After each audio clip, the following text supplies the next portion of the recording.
some of this also begs, like, what are the goals of incarceration? Yeah. What is the point of it, and what do we as a community, as a society, want to do, right? What's the point? What happens when the person gets out and they've served their sentence? Do we actually believe they should be offered the opportunity to start over again? Yeah. They're supposed to be correctional systems. Huh? Very, the Yeah. word it's very true. Whether or not the word correctional means the same thing anymore. Yeah. So programs like this Hawaiian Warrior program, I bet the prison system didn't pay for that. Somebody probably volunteered. Nobody. You're absolutely right. Nobody paid for it. It was a program organically developed by the men at the prison. So it's run by, one of the fellow inmates, and participated by the other adults incarcerated. And the reason why they are given this opportunity to practice their culture, learn their language, is because it's under an amendment right. It's the right to religious freedom. And the prison setting is so much about limiting freedom. Yeah. And this is one of the few things that, you are still entitled to hold on to, in the prison setting. So, but yeah, nobody else was paying for it. Yeah. And I see this everywhere. Huh? I hang out, TRF actually hangs out with people, big yoga programs around the world in prisons. It's always volunteered, always comes from, you bring it there, but the prison system itself treats you like an alien. I've dealt with Vipassana meditation programs in prison. Beautiful programs. It's always like, what are you doing with our prisoners? I work with people who do Shakespeare in jails. Beautiful programs. But it's always like, oh, aren't we lucky we got to be in the jail? Rather like, they welcomed us in and asked us to help these guys to get their lives together. This is not about putting people on the road to recovery at all. Huh? And then psychiatry doesn't help either, because we label these people. We say, oh, they have PTSD, let's give them an evidence-based treatment on how to behave themselves.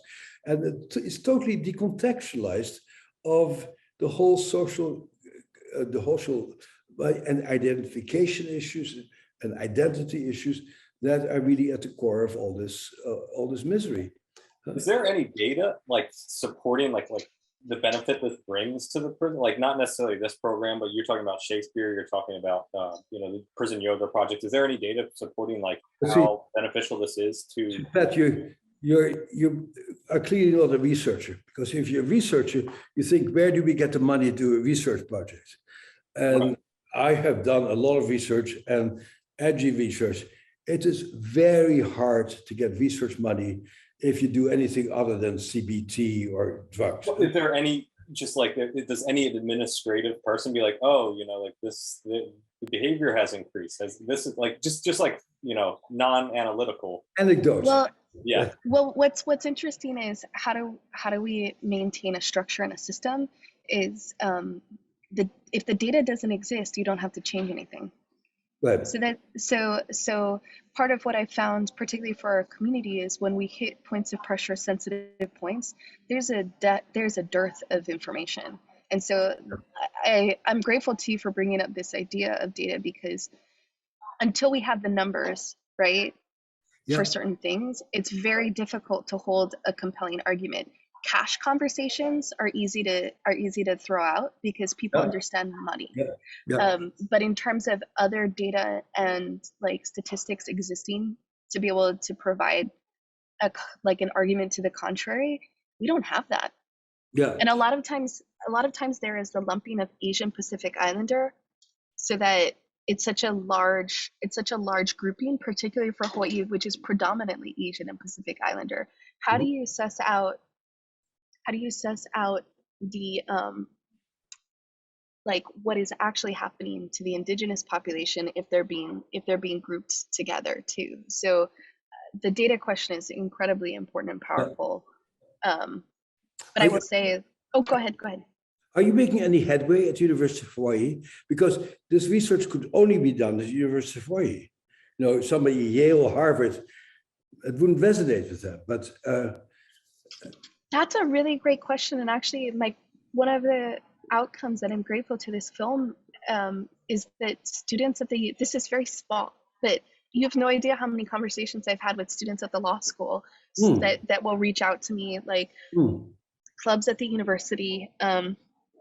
There's actually an initiative that we were trying to fundraise for a very large scale grant to do like some sort of programmatic, including like research work. And so I am seeing, like, as we know, when it comes to research and shifting the dial, the solutions and the change doesn't happen in a year. We're talking 5 to 15, 20 years, right? In the hopes that we see better. And I will say, within the 5 years of the film being released, one outcome that I'm excited to share with everybody is that we had a House bill passed this past April, and this House bill gave the paroling authority the opportunity to consider cultural and indigenous practice as something as an adult incarcerated working towards their rehabilitation. Because previously, all these men would, people would invest large amounts of time at like cultural and personal identification and like participating in these programs, but the parole board couldn't say, you know what, that is, we can include that as part of your rehabilitation or your work towards better. Whereas like if it was Alcoholics Anonymous, getting your GED, and Alcoholics Anonymous being something that's a more Christian-centered program as well, right? Those could be considered, but not the indigenous practice. So I think in terms of opening up the space and saying, at least like recognizing that cultural identification can be included towards the healing process and rehabilitation towards reintegration, at least that's the step on the policy political side that we're seeing. So, baby steps, obviously, yeah. but the idea of charging the university and like saying, okay, what can we do in terms of study and research? It's a really great point and something I think we could use more of.